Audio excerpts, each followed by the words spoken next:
Whenever someone starts Don't deny the Holocaust. That's insanity. And in terms of the Armenian genocide, there is a powerful analogy there. Why was it a genocide? And yes, it was a genocide. Why?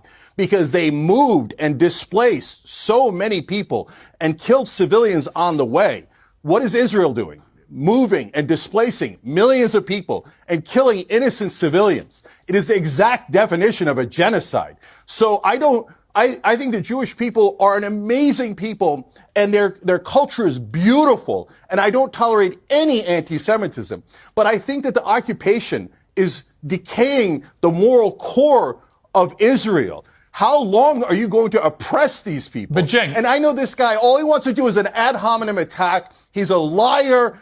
And you could tell exactly what kind of indecent human being he is. But the main reason he's doing it is to avoid the topic. When are you going to stop murdering Palestinians and cheerleading it? Okay. If you're talking about genocide, you're the one right now doing the genocide. May I respond?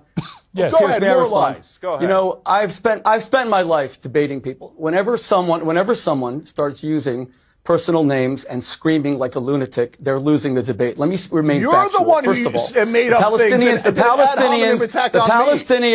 The Palestinians were offered a state in 1936 in the Peel Commission. They rejected it. They were offered a state in 1947, the UN Partition Plan. They rejected it. They were offered a state in 1967 after Israel conquered Judea and Samaria in the West Bank. They rejected it. They were offered a state in 2000, Yasser Arafat, Ehud Barak. They rejected it. They were offered a state with Ehud Olmert 2008. They rejected it.